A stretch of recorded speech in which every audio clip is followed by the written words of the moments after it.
Good morning, Tampa Bay. Channelside Sports in the morning.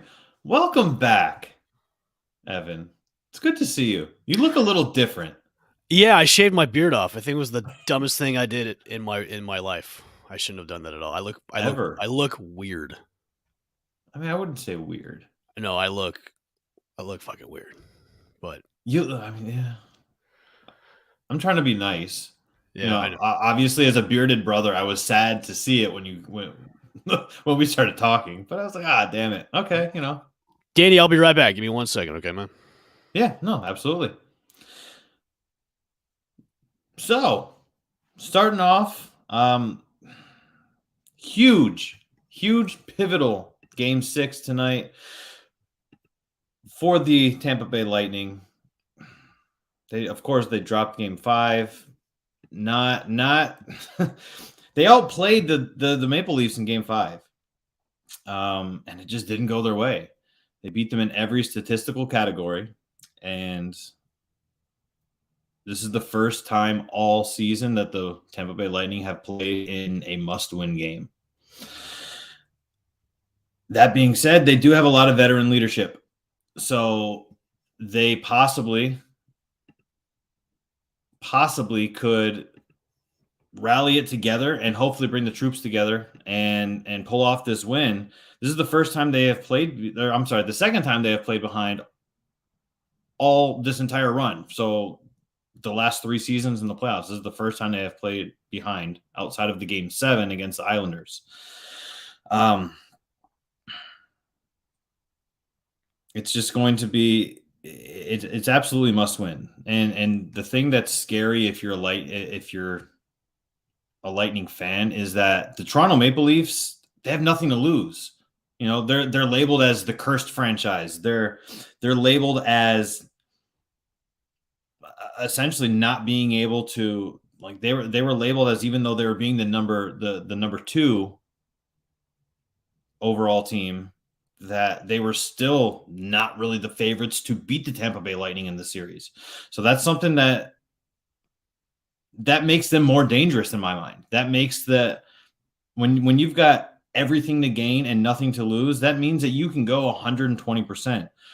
You can say, you know what? Hey, we gave it all. We gave everything that we had. We gave 120%. Yeah, we turned the puck over 10, 13 times, whatever. Like, we could have lost in every statistical category, but you guys counted us out the entire time. When you look at the flip side for the Tampa Bay Lightning, they've got everything to lose, right? These are the back-to-back defending champions. Everything is on the line for this team. And game 5 was the first non-lopsided game in the entire series. And it was shots. We talked about this yesterday. Chris and I talked about this on the show yesterday. 35-25 in shots.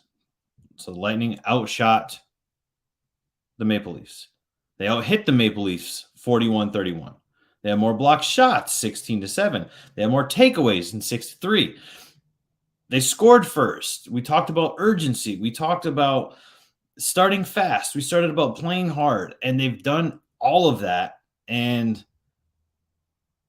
6-6 in turnovers. And if the game finishes with 6 Maple Leafs turnovers and 5 Lightning turnovers, you're looking at a totally different outcome, in my opinion.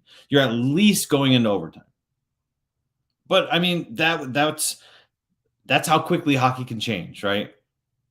The Maple Leafs had 2 goals within 73 seconds. Andrei Vasilevskiy is not having the best start to his playoffs during this run. This is the worst out of the 3. I think he's 12th currently. I mean, he's not stopping as much. He's in the 80s. He's usually in the low to mid 90s as far as save percentage. So he's just not really. He's not stopping pucks as frequently as he normally does, and it looks like the Maple Leafs are skating faster. So when you're combining a slower defense with your goalie not playing as good as he normally is, that's kind of a recipe for disaster. If Vasilevsky can turn it on and play like the normal, play like the big cat that we've all grown, known, and loved, it doesn't necessarily matter if Toronto is out skating Tampa Bay because you're not really going to score on Vasilevsky. And that was always the luxury that we had. It's game 6 is obviously tonight. It's at Amalie Arena, so it's going to be a raucous crowd. The watch party, there were a lot of Toronto fans at Armature Works for game 5, so I can only imagine there's going to be a lot of Toronto fans inside the building tonight.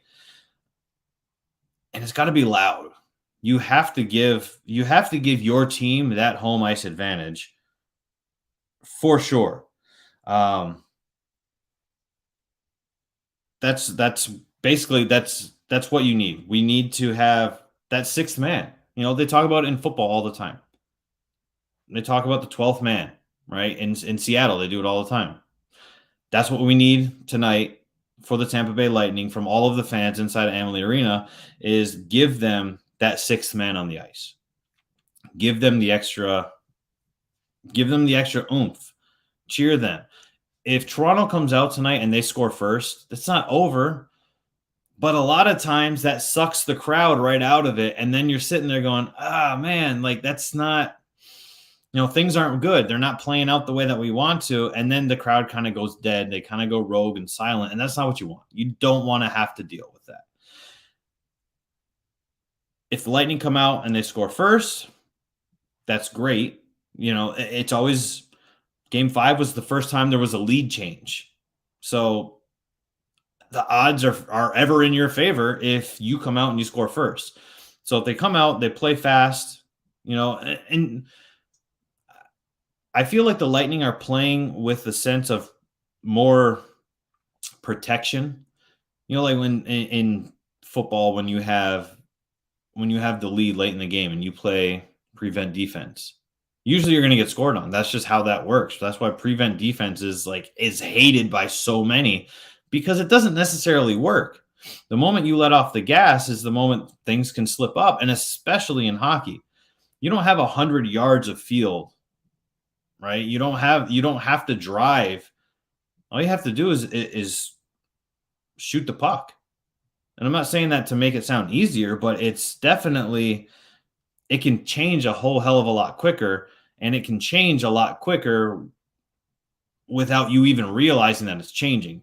In other sports, you can sense the momentum shifting. Hockey just shifts like that. John Cooper said that it's not the team's urgency, and it's more about cleaning things up. And obviously, you said game 5, they had it in their hands and they let it slip away. Okay. I get it because it was in their hands and it did just kind of slip away. And if it wasn't for that neutral zone turnover, like I said, things could totally have been different. But it wasn't their urgency. Definitely not in game 5. And I've harped on that forever, that it's not the urgency. And I know a lot of people will sit here and go, yeah, but the referee's not that. It's not the officiating.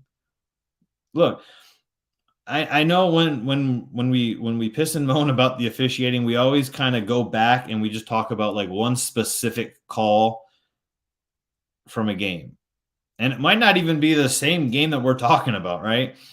But I get that. Look, you're talking about for the vast majority of the people I talk to, you're talking about the Victor Hedman tripping call where he's skating backwards. And I get it. It's a stupid penalty. And it shouldn't be a penalty, right? But it was. That's it. You can't do anything about that being a penalty. It was called a penalty. The Maple Leafs have had stupid ass penalties too. It's not egregious and slanted one way or the other in the series. There's 2 penalties that separate Tampa and Toronto. And they're both not scoring on every single power play opportunity. So it's not that the referees are affecting the outcome of the game. I mean, hell, anybody who's played any sort of competitive sport, we all know this. Don't let the game be close enough to where the referees can have some sort of an effect on a game. You don't do it. Referees are humans. They're going to make mistakes. So if you're worried about the referees, score more. If you're worried, like, it's very, very simple. It's not something that you have to worry about. If you're playing and doing the things that you need to do to get it done, especially if you are the back-to-back defending Stanley Cup champions like the Tampa Bay Lightning. If the Bolts win tonight, which obviously we're hoping they do, if the Bolts win tonight, does Game 7 favor the Lightning, or do the Maple Leafs hold the advantage because they're going to be playing at home? I think we saw that the Maple Leafs playing at home in Game 5, like, the Lightning took the crowd out of it. Tampa Bay controlled every aspect of that game up until the end. And it's not necessarily a home ice advantage. Now, I get that there's a hell of a lot more Maple Leafs fans in Toronto than there are Lightning fans. And we can't quite say the same thing down here in Tampa because everybody wants to live in Florida. So we've got a lot of Canadians, we've got a lot of Maple Leaf fans, we've got a lot of fans of other teams that live in this city. I think it has to favor the veteran leadership, though. It has to favor the veteran leadership if this goes to a Game 7, because you've been here before. You know what it's like to advance to the next round. You know what it's like to hold up Lord Stanley's Cup. You know what it's like to be champions. 13 of the 16 guys that have rings have both rings. So it's definitely, it's a veteran kind of leadership game when you're going into a Game 7, because this is do or die. You win or you go home and you're completely out. And then we have to spend all offseason talking about what went wrong. I don't want to do that. However, if the season does happen to end tonight, what does that future for the franchise look like? Kristen and I talked about this yesterday. Do you blow it up? I don't think you blow it up. I think you make the changes that are necessary and try to keep that core and the nucleus of your team together. You want to, we talked about before the season started, what are the odds of the teams trading Steven Stamkos? This has been a topic for the last couple of years of, do we trade Steven Stamkos away? He still has a lot of value to his name, and he's older. You see this all the time in sports, especially like the NBA, of, okay, well, here's an older guy. He's still going to get you some good, he's going to get you good numbers. He's going to lead your team. He's going to be a vocal leader on the team. And, here we go. Stammer gets 100 points this year. Basically just says, yeah, it doesn't matter how old I am. I'm still pretty damn good. And I don't think you can't trade away a Steven Stamkos. So I don't want to hear that from any fans. I don't want to hear that from any writers like, oh, let's trade away Steven Stamkos. Like, just get it over with. Like, we've run that shit right to the ground. Every single person has written about it, myself included, about the possibility of trading Steven Stamkos in the offseason. And look, Steven Stamkos he's not Tyler Johnson. Like, Bolts fans loved Tyler Johnson. I loved Tyler Johnson. He was expendable, though. Let's be totally honest. He was expendable. We could have we traded him to the Chicago Blackhawks because we look at the roster. And I say we as if I'm in the front office. We look in the roster and go, okay, where do we need to make changes? And for everybody that said trade away Steven Stamkos, you look at this roster and go, yeah, but we can't trade him away. Who is who's our veteran leader if we trade away Steven Stamkos? Is it going to be Nikita Kucherov? Is it going to be Braden Point? Is it going to be Evan Bush? Like there's What's up, buddy? I didn't mean to leave you in a lurch. I'm sorry. No, it's okay. Day jobs. We are talking. Hey, that's right. Eventually, this will be a day job. Yeah, I know, right? Hopefully, right? Fingers are crossed. So we're talking about if the season ends tonight. Mm-hmm. What does it look like for the franchise? And don't blow it up, right? Right. That's an interesting question because you know how Bolts fans are. You know how the media is around here. Is, oh my God, they need to make so many changes and blah blah blah. It's like, well, do they really need to? Because there shouldn't be an uproar of, oh my God, this team is It's like they just won back-to-back Stanley Cup championships. Exactly. And we talked about this before 2 shows ago. It's like the expectations of getting a third one is there, but like, is it achievable? Like it's hard to do.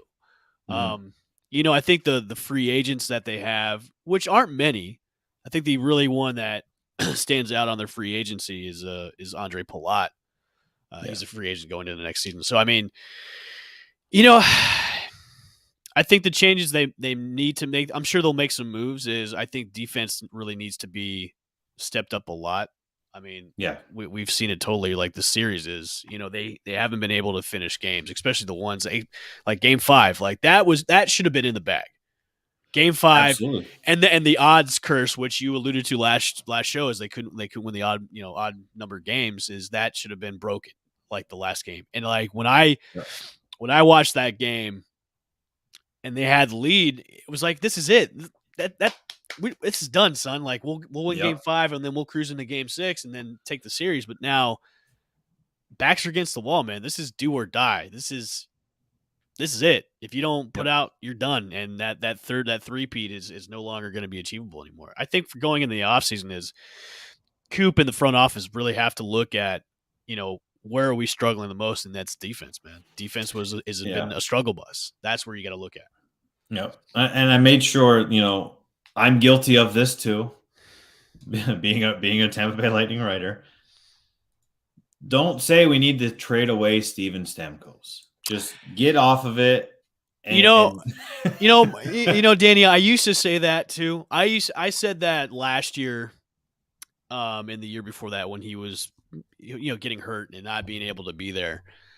But now I'm changing my tune. I can admit when I'm wrong, and I'll change my tune on that. He is the captain of this team. He is one of the hearts 100%. And souls. Him and Vasilevsky are like the hearts and souls that really make this team together. So the trading of Stamkos, you could probably get a really good haul for him because he is in still prime player position. He's still in prime shape. I mean, he's playing at a top level right now, but I don't think that is the solution here, is to do that.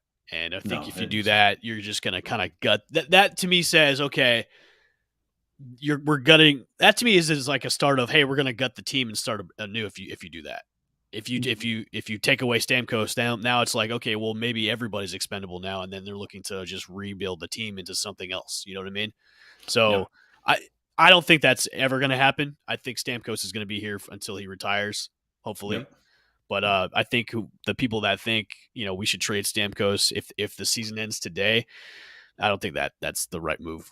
You really have to look. You really have to look at the other areas of improvement that we need to do, and Stamkos is not one of them.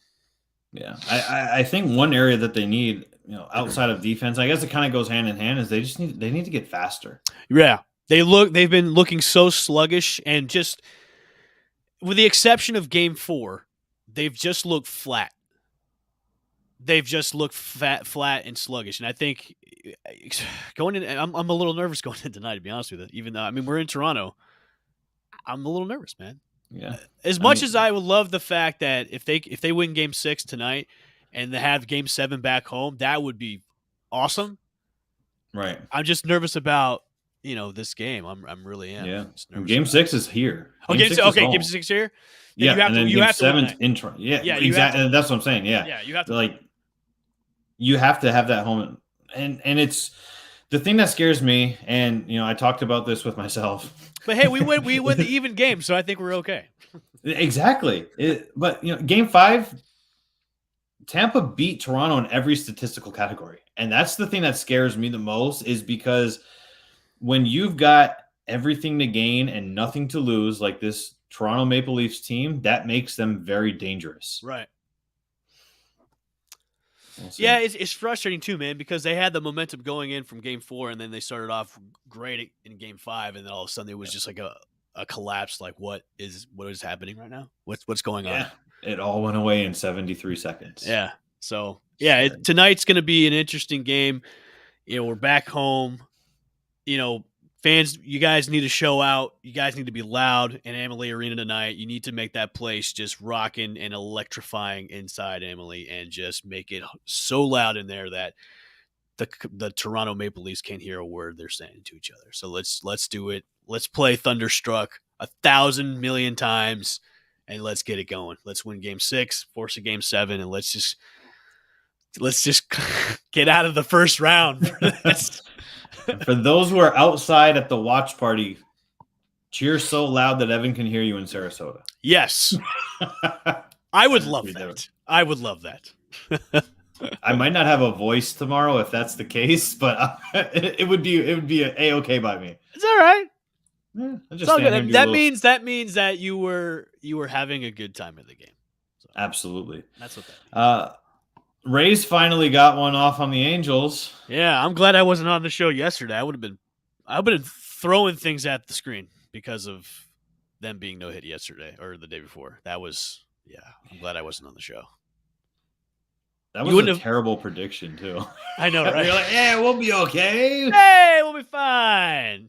Whoops. Bolts are going to take the next 2, and they're going to win the series, and then the Rays will win 2 out of the 3. No, they won 1 out of the 3. Yeah. Which, honestly, to be honest with you, I'm glad that they won this one because they faced Ohtani. And for them to beat Ohtani at the game that they won, that's okay with me. And McClanahan outdueled him. Brett Phillips is better than him because he got a hit off of Ohtani. So Brett Phillips 1, Shohei Ohtani 0. Yeah. So, I mean, that's a game from being no hit, which they hadn't been no hit in, I think, almost a decade, which is that's great. I think going into this game, like most teams bounce back the day after being no hit, and that's what you want to see out of the Rays. Now it was a little bit dicey at the end of the game because I was like, I was like, come on, are we gonna get swept by the now? Not to take anything away from the Angels. The Angels are a good baseball team.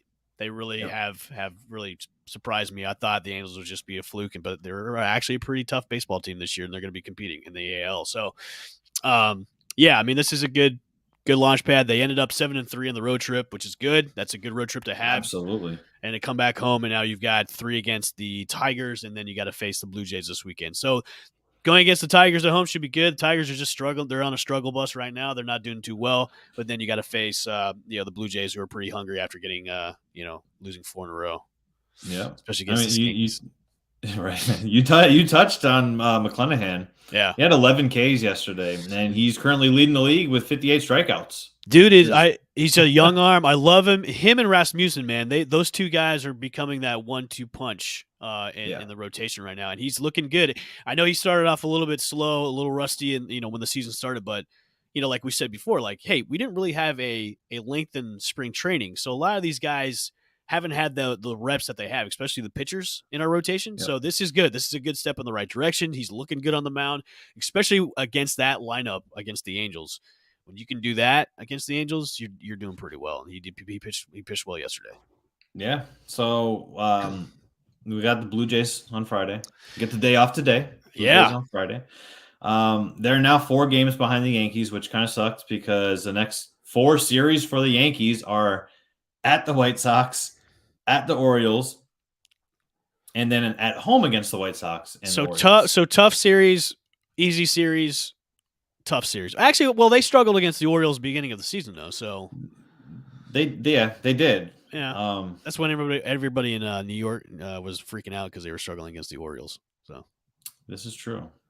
How are you feeling about the upcoming series with the Blue Jays and the Tigers? I think I'm okay.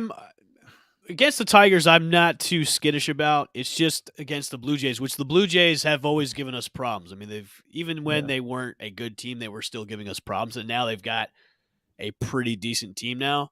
Mhm. But their rotation has been on the mend. Their pitching has been hurt, but they're hitters, man. That lineup is pretty scary with the amount of big bats that they have into it. I just think hopefully this weekend, our pitchers can get it done. But the thing that is kind of concerning to me most is our hitting has been so just inconsistent and cold. You can't score 2 runs. I think we're only scoring an average of like 2.5 runs per game past week or so. Where Mhm. you can't do that against the Blue Jays. You got to put at least 5 or 6 up against the Blue Jays if you're going to beat them. You can't do that. So hopefully the bats come alive coming home from that West Coast trip. We'll have a good crowd this weekend. I'm going to try and go. I think tomorrow I'm going to try and go. There you go. Yeah. I think I'm going to try Call and out go. sick. Go to. No, I'll make it in time. It's a 7:00 game. I'll make it in time. I'll leave it Not if it's windy and the skyways close. Yeah, well, I'll leave it. You know what? I'll leave it 3:00. It'll give me enough time. There you go. Then you're covered. What are your thoughts about this weekend series against the Blue Jays? I mean, the Blue Jays, lost 4 in a row, but again, it was against the Yankees. Now they're coming into town. Blue Jays, Rays. This is a good matchup. I mean, this is obviously, a lot of analysts have said like there was going to be 4 teams out of the AL East to probably make the playoffs, but now it looks like just maybe 3 with Boston being in the cellar right now. Right, what are your thoughts about this weekend's series against Blue Jays? I think after the race started the West Coast road trip very hot. Right. They cooled off against the Angels, and now that they get the rest day, come back home, and they're playing against like the reeling Blue Jays right now. Right. I think that's the prime position to bounce back from losing the series against the Angels, and continue a Blue Jays skid essentially because they're kind of trying to find their identity again. Right. And that's the thing with baseball is everything could be different. Mm-hmm. You watch and go, okay, well, yeah, we should be good against Reed Detmers, and then you get no hit, and it's all about matchups. Right. I'm not sure who's going to be on the mound on Friday. Drew Rasmussen is going up against Kevin Gossman. So okay. So that's a good pitching matchup. I like that. I mean, it's going to be Yeah. that's a duel of the arms. So that's a good way to start off the series is have Rasmussen on the mound. He's 3-1, 289 for an ERA. He's been looking like a number 1 ace for our rotation. So it's going to be a good kickoff for this weekend series against Blue Jays. And there might be at least one fan in attendance on Friday. Let's not get into the attendance stuff. Did you see that promo that the Angels were running for $44? I did not know. So the Angels were running a promo. I think it was maybe the whole series, or they just do it every single day. Their promo was for $44. You get 4 tickets, like 4 hot dogs, 4 sodas, or something like that. That's a steal, and a lot of people on Twitter, especially race fans, are like, "Why don't we do this?" And I agree with them. Like, hey man, that's a great way to put butts in seats. Exactly. And why not go back to the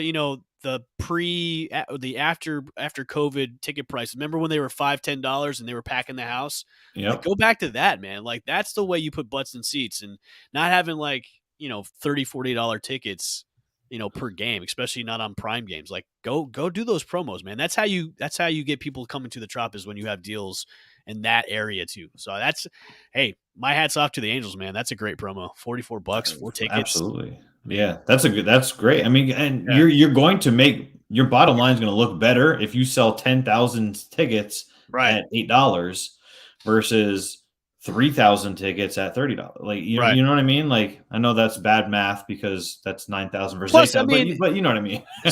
plus when you're going on, when you have games that are televised, especially now that Apple TV's doing televised games and Amazon, like all these new streaming services are picking up baseball games. It's like, do these promos when we're on those streaming nights where you can pack the house and make it look good in the Trop where nobody's, now they can't think we're a bunch of, we don't care about the team. That's how you like turn the people around in the media is like, hey, let's do this promo on this night. We're going to like pack the house with all these people if we do like a promo like that. So the promo is for $44, you can get 4 tickets, 4 hot dogs, and 4 drinks, either a 12-ounce soda or a bottle of water through this promo. And these seat locations are great. There's 2 sections in the 100s, 3 sections in the 200s, and then 2 sections in the 300s, and then 400s. So it's like you can get this promo pack and then pretty much sit anywhere in the stadium that has a good seat. That's fantastic. Yeah, you got to do something like that if you're the Rays, and people Rays baseball, Carlos. Well, we got some promo ideas. Come on, marketing. Come on, ticket sales. Let's get you guys on the show. Yeah. And we'll break some news about how we're going to get asses in seats. Let's do it. Let's do it. Let's do some ticket. Give us some free tickets though. That's all or credentials. That's all we want. Yeah, Park and Rec. We're looking at you too. Yeah, that's right. But like, for me, if you're packing the house for like these, I don't want to say nationally televised games, but you know what I mean, like the bigger broadcasted games. If you're packing the house, people have a sense of desire to be included. Like I want to be. Wow, it's the FOMO. It's the FOMO. Yeah, I've got to be part of that. Wow, they're packing it out over there now. I just wish they would go back to the old promos they used to do. Like they used to have the concert series that come in during the summertime. Like they don't do that anymore. Like Stewie, you got money. Beach Boys there once, dude. I saw like LL Cool J there, and like Steve Aoki, and like Afrojack, and I think some other rapper was there. But like they had some good summer concerts. They don't do that anymore. Stewie's got the money. He just doesn't want to shell it out. Don't want to spend. No. Open up that checkbook, brother. Open up the wallet, dude. That's what we want to see. Or he's just saving money for the new stadium he has to build now. So we'll see. As long as it's across the bridge.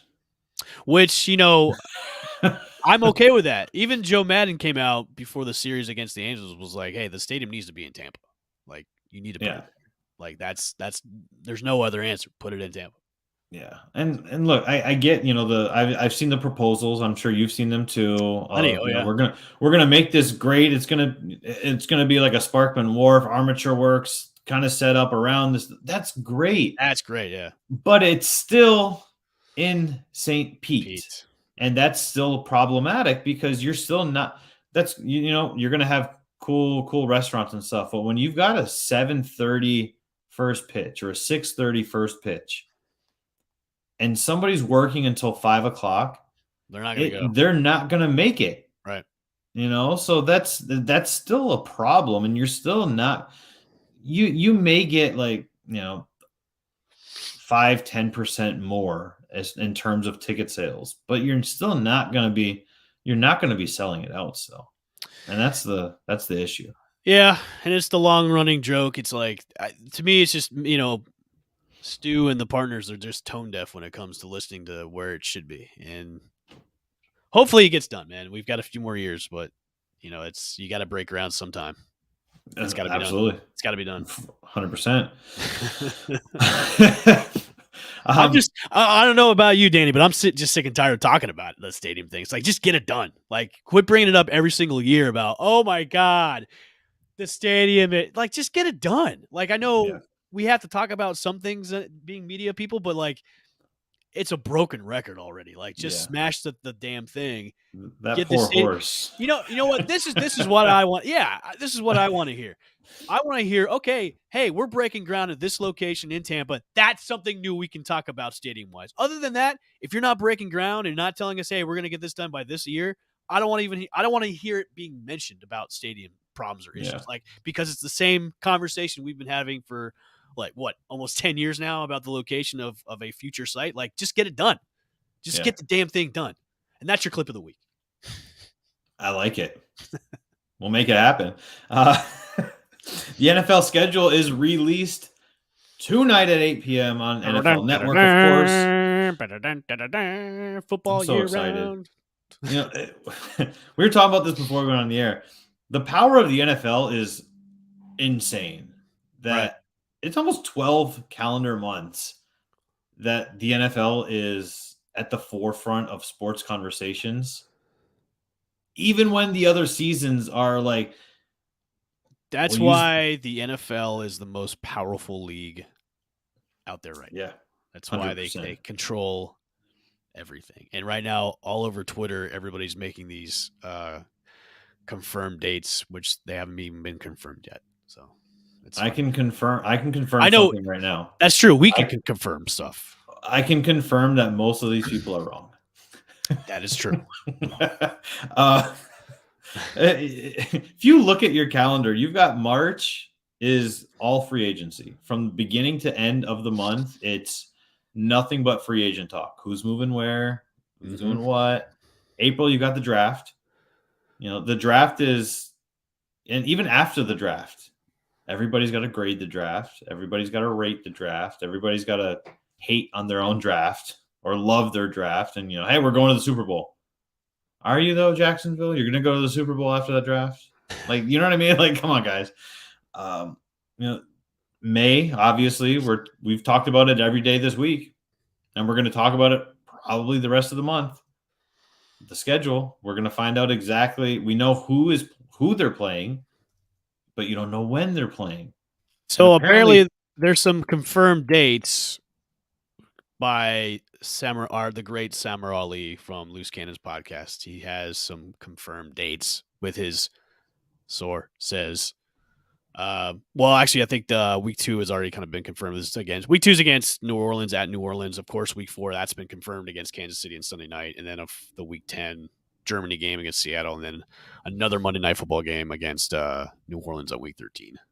Yep, that's the one he's confirmed. That's pretty much it so far. Which is scary because Tom Brady cannot beat the New Orleans Saints for some reason. Does not matter. But I don't know why. Well, you can beat him when it counts in the playoffs. Oh, yeah, but I mean, they got to make the playoffs.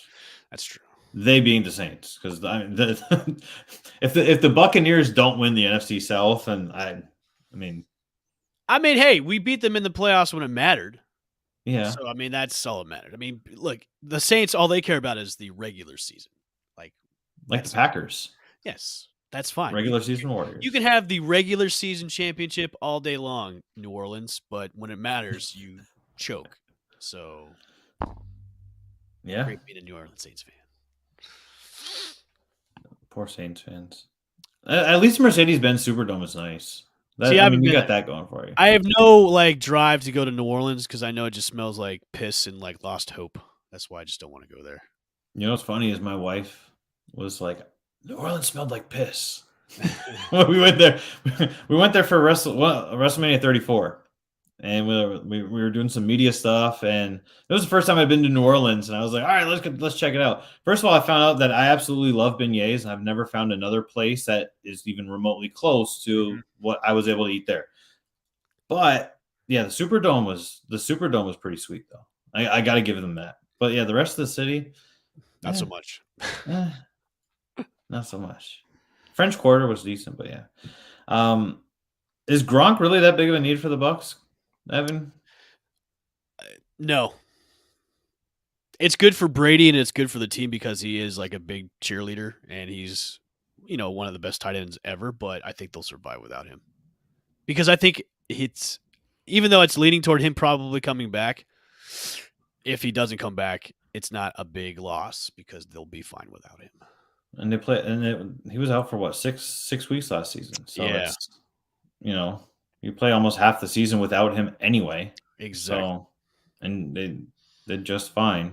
He didn't blow the coverage on Cooper Kupp in the NFC Championship. Don't get me wrong. I love seeing Gronk out there every single Sunday because, Gronk, he's hype.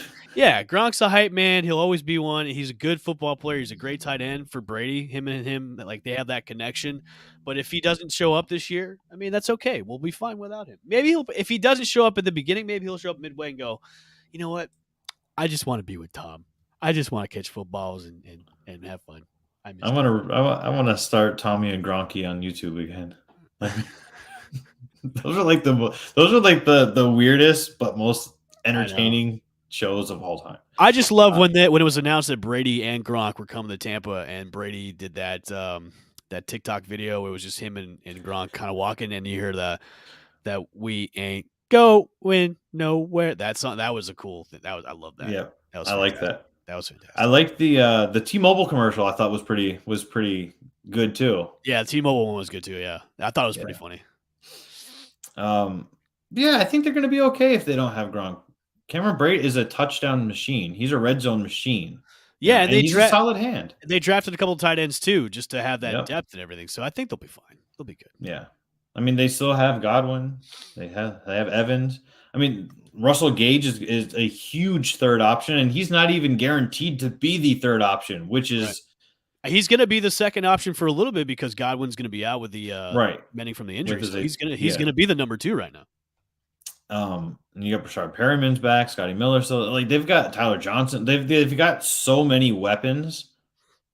And then by the way, Leonard Fournette caught 67 passes out of the backfield last season. He's kind of a do-it-all back for Tom Brady. He's almost like assuming that James White role in New England to where you can count on him. Fantasy owners draft Leonard Fournette. He did wonders for me last season, and nobody even drafted him. I got him in free agency. I got him. You picked him up on waivers? Yes. Shut up. What kind of league Yeah. are you in? I'm in a 12-person or a 12-team league. And nobody drafted him late? Nobody drafted Leonard Fournette late. Wow. That's Yeah. insane. Yeah, I drafted him late, but then I made the stupid move about trading him away. But it was like right before he exploded. And Right. But like I thought at the time my trade would have worked out, and it didn't. And I crashed and burned. So yeah. Yeah. But yeah, I did. This was actually the first season that I did not win in fantasy in like 5-6 years. Oh, And really? we play with the same group every year, and we always play for like autographed football or autographed jersey and stuff. And Nice. I've got a nice collection. I've got an Antonio Brown ball. You should probably burn that. Yeah.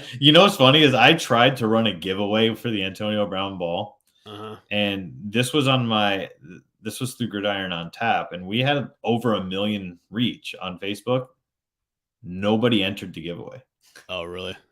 And I was like, dude, all right, first of all, look, Antonio Brown's a nutbag, right? But I mean, it's still an autographed football, and he's still statistically one of the greatest receivers that we have seen in our generation. He is, but he's a nut job. Oh boy! I mean, his ankle seems fine since he's jumping around on stage when his rap career and stuff is taking with off. Nobody in the crowd vibing at all. Yeah. But hey, his ankle is just on the mend. It just needs surgery before he can go play for another team again. And another team needs to sign him before he'll get surgery. Like, how ass backwards is that, bro? I have no idea. Boy. Kyle Trask. Kristen and I talked about this yesterday. And look, first of all, I'm not a Gators fan, but I'm also not like a Florida State fan. So I'm not a rival fan, right? But Kyle Trask is not going to be the backup again. So biasness from Gators fans, he's still your third string quarterback. Get off it. Right. I know Rick Stroud talked about this on Rich Eisen's show where, this is how Trask's career has been, where he's been just the backup for wherever he's been at. But then when he is given that chance to start, he just knocks it out of the park. I'm not sold on Kyle Trask. And the only reason why I say that is because no Florida Gator quarterback has really had any success in the league. And I don't see it continuing with Kyle Trask. And that's maybe why he's not going to be competing for the starting job. Maybe after Brady leaves, and then you have just the option of Gabbard and Trask and Griffin, if Griffin is going to be brought back for another reason, I don't know why, then he can compete for the starting job. But when there's options out there where you can maybe, make trades for or sign, I just don't see him being that guy of the future. Now, obviously, there's a lot of free agents. There's a lot of guys that are going to be there after Brady leaves, per se. So he's going to be around the same group of guys that Brady was throwing to and blocking for him. So he is going to be familiarized with the offense, but I just don't see Trask as the guy. I don't even see Gabbard as the guy. That's why I'm a little kind of, okay, well, after Brady leaves, what are our options? Are we going to be going from now? You have to make a trade. Yeah, you have to pick somebody up in free agency. There's no other way. I just can't see us, I can just see it happening. Like they'll roll with those two guys and we'll go from a 12, 13 winning team to like a 5-6. Yeah. wins with who you have in place as quarterback. I mean, we've seen the sample size that we've saw of Blaine Gabbert. I mean, Gabbert's been in the league for a while with the Jags and the 49ers. We know Yep. how he can play, and it's not that great. So Yeah, and there's a reason why he hasn't started since, right? exactly. Like you can tout, you can be Jason Light and BA and Todd Bowles. You guys can tout him and and tout him all day, saying, "Oh, he's one of the best backups in the league." Well, he's a back. That's the reason why he's a backup. He's because he's a backup. He's not a starter, man. Like that's. Yep. So Bucks And if fans, he hold can, on tight. After and if Brady, he can hold off Kyle Trask from taking over that backup spot, then like, what does that say about his progression? right? Really, like when you say I'm not sold on Kyle Trask, I'm not either. I know we don't have any NFL game film to break down and analyze on Kyle Trask, but I mean the guys that are watching him in practice and watching him every single day are saying before practice and offseason officially starts that he's already out of the running for backup quarterback. Yeah, that says something, Look, man. it does, and I was having this conversation with a few Gators fans. It was more of them screaming at me, but I was like, look, Gators fans are part of the reason that Tim Tebow was a failure. And I say this because do you remember when he was in Denver and Gators fans were showing up to practices and doing nothing but chanting, "We want Tebow"? I do. And then in games, even when the Broncos are winning a tight game, the fans are chanting, "We want Tebow." If you're a business owner, you got to listen to your fans. You have to. So that you put in a not ready Tim Tebow into a situation. Yeah, they went to the playoffs, but they didn't go to the playoffs because of him. They went to the playoffs because they were a good team, and he was good enough to get them there. And then he fell on his face, and now he's gone. Everybody said, "Yeah, you should be a tight end." And he said, "No, I'm a quarterback." Yeah. Now you're an analyst. Like, you know what I mean? And I love Tim Tebow. I think Tim Tebow is a great human being, right? But don't force the hand and say, well, give Trask a chance. Because why? Why give your third string quarterback a chance? Why are you putting so much stock into your third string quarterback? Danny, they can give him chances in preseason. Those are the chances. Right. Those are the chances that you have to really show your skill set and show, hey, I may not be a third stringer after all. But if your coaches are already saying, hey, he's not going to compete for the second job, yep. that says something to me where, maybe we made a mistake drafting Kyle Trask at number 2. That just says to me that, like, hey, if we're not even going to give him a chance to compete for the number 2 job, that says something as, you know what, maybe we made a mistake drafting him because his progression is not there. Yeah. I mean, that just says a lot. Bucks fans, just hold on tight after Brady leaves because it might be kind of dismal because we don't have a starting quarterback. So, yeah, at least they'll have a stadium in Tampa. Right. Realistically, I was going to bring this up just, we got kind of into a rabbit hole about this. What quarterbacks really that have learned behind Brady have been successful? None of them. Right. No. None of them have been successful. And the same thing for coaches with Bill Belichick. Right. So you can say, hey, put him behind Brady, he'll learn. Well, we've seen past quarterbacks do that, and they haven't done anything in the league. So is it a Brady problem where Brady's not teaching them anything, or is it their problem where maybe their skill set isn't all that great to be a starter to begin with? So that's one of the things I always wanted to bring up is, you can put him behind Brady all day, but he's not going to be successful. Right. Like Ryan Tannehill said it best when they drafted Malik Willis in Tennessee. It's not my job to mentor him, man. It's not. And it's not. And, I agree with that statement 100%. And I know there's a lot of people that don't agree with it, but it's not his job, man. His job is to be the starter of that team and to win games. His job is not be there to mentor anybody. Like, if you're a rookie coming into a team where you're going to be a backup for the time being, now is the time to absorb and to learn and to ask questions. Not to, hey, I need a mentor. That's not Ryan Tannehill's job at all. His job is to win football games and to be the number one. That's not his. That you're telling me that Tannehill's job is also to be a coach? No, that is not his job. His Right. job is to play football and to be a quarterback, the number Yep. one on that team. Yeah, I agree Yep. with Daniel. I wouldn't. Yeah, and obviously Tom Brady's position is more secure than Ryan Tannehill's is, Right. right? No, yeah, And 100%. 100%. but yeah, it's not, and I'm sure Tom Brady does enjoy like helping the newer guys and the younger guys, but he doesn't necessarily like. Nah, I don't know. I don't think he cares. Like, Okay, so I'm looking at before we're almost on time. I'm looking at the free agent quarterbacks going into 2023.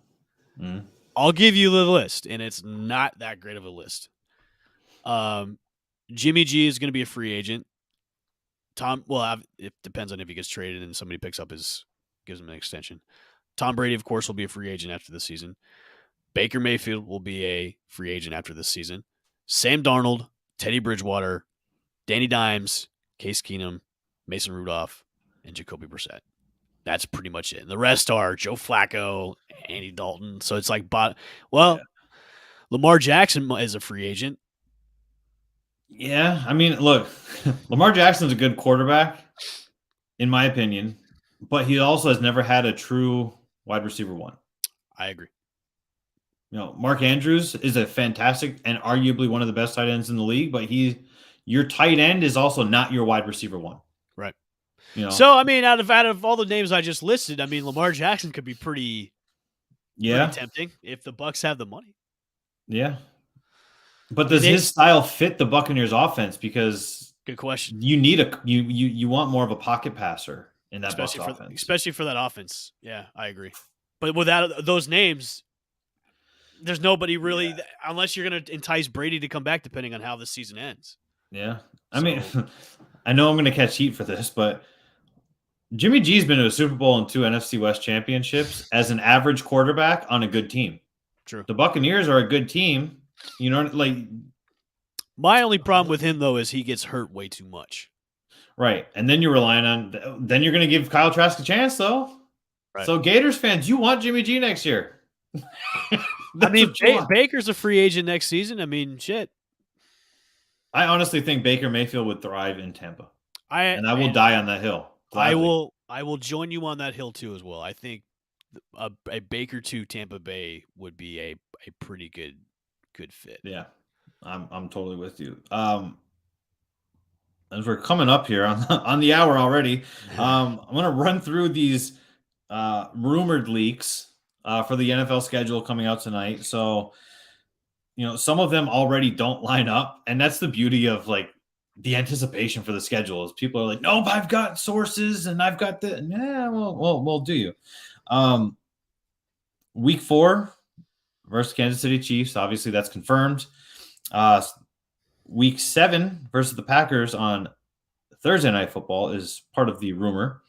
Week 8 versus the Ravens for Sunday Night Football is part of the rumor.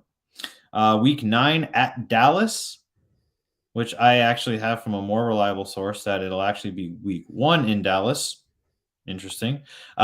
Week 10, obviously that's the Munich game. Week 15, Sunday Night Football hosting the Rams. And then week 16 at Arizona on Christmas Day. Merry Christmas. Thank you to SeatGeek for posting tickets for sale for that game. So our strength of schedule is what, number 1? Because we're playing all like playoff teams this coming year. Yeah, they've got a terrible schedule. And I know for a fact they're in the top 5. I'm not sure exactly where they sit, but it's not good. I mean, it's going to be tough. I welcome this because you know why you want to play these types of teams to show everybody, hey, we don't have that easy of a schedule. Like we're playing like the top tier teams to get to the playoffs. We're not having these ticky tack, vanilla, easy ass schedules. I'm welcome to that. Give me those teams. I want those teams because then it's easier in the playoffs. Exactly. And especially with the NFC South right now, like you can definitely win that division with how it is right now. You could win that division with a 500 record. Exactly. Which I don't think. I hope they don't have. Yeah, we don't want that. We don't want that at all. But if it, somehow, the schedule is way too tough and we end up 500, we could definitely win the division. Yeah, I really like the potential of going to Dallas for week 1 because last year's week 1 game between Dallas and Tampa was insane. I know. I hope that happens, and I hope it's kind of the same way we start the season again. Oh, Because nothing will give me. Listen, Danny, nothing will give me more pleasure is for us to go into Jerry World and just beat the snot out of the Cowboys, who, by the way, still think they're America's team. No, that moniker went out after the '90s. You are not America's moniker team. went out when Troy Aikman retired. Exactly. You're not America's team anymore. Stop saying you are. You're not the Super Bowl contenders every single year because you guys always choke. You're not. Right. Yeah, you're an average team. So nothing will give me more pleasure than that happening. Hopefully it will happen. So you know what's funny is looking at this rumored schedule with knowing what we know about Tom Brady going to Fox Sports when his career is over. They've got a lot of primetime and non-Fox Sports games. Really? You know how people are always like, well, the networks have some say. And I believe that to an extent, but you would assume that the networks would be like, yeah, well, like take some of these Thursday night and Sunday night games and like we'll put them as America's game of the week. Right? Well, I mean, Amazon's dipping their toes in a lot of this stuff now, so. Yeah. Who's Kurt Herbstreit is the lead? Al Michaels and Kirk are the Amazon team, which I think like is. That. You don't like that? I don't. I you know what? I'm probably one of the few. I really liked the chemistry between Al Michaels and Chris Collinsworth. I hate Chris Collinsworth. I'm not saying Chris Collinsworth is a great commentator, but I like them together. Oh, okay. I can't stand Collinsworth's voice. I just can't do it anymore. I'm glad Al Michaels. Here's a guy. Yeah. I'm glad Al Michaels has got somebody new to talk to. I think out of all the broadcasting teams, it'll be like Al Michaels and Kirk will be number one. And then Monday night, you got Troy and Joe Buck, which I think for Monday night, that's going to be a good team because those two guys work well together, even though a lot of people hate Joe Buck. You know what? I feel like it's one of those things where it's like cool to hate on the commentators because I remember when Tony Romo became a commentator and people go, "Oh, Tony Romo's great. He's predicting the plays." And now people are like, "I hate Tony Romo. I hate Jim Nantz." And then you're like, "Well, if you hate him so much, mute the game." Yeah, like not all the teams can be bad. Not every commentary team can be bad. Like I love Joe Buck and Troy Aikman. I love the chemistry between the two. That's what works for me. I don't care. Like, yeah, I like Joe Buck more calling baseball games than I do him calling football games. That's fair. Yeah, that's totally fair. Very important question before we wrap up, Evan. Yeah, very important question. What do you got? Are boneless wings just chicken nuggets? Yes, or are they actually chicken I've nuggets? come to the realization that boneless wings are just nugs. They're cheeky nugs. They are not wings. They're overpriced chicken nuggets because they've sold you on the fact that they are boneless wings. Although in some places you can get like a bundled deal now where like you'll get like 10 wings and fries for like, $7 or $8. But those are cheeky nugs. Yeah. Which I'm fine with. I like boneless wings or chicken nugs. I like them more than wings, actual wings, honestly. Okay. They're easier to eat, that's for sure. That's true. And that's very true as well. They're delish. They are, yeah. Your wife knows best. She does. That's why she married me, because she knows best. On that note, it's going to wrap it up for us. I'm probably going to get a nice onslaught of messages over here, I'm sure. Hopefully tomorrow when we open the show, it'll be on a positive note where the Bolts are going to force a Game 7. And I'll come in with black bags under my eyes from celebrating it and being so ecstatic and happy. And who knows? But that's going to do it for us today.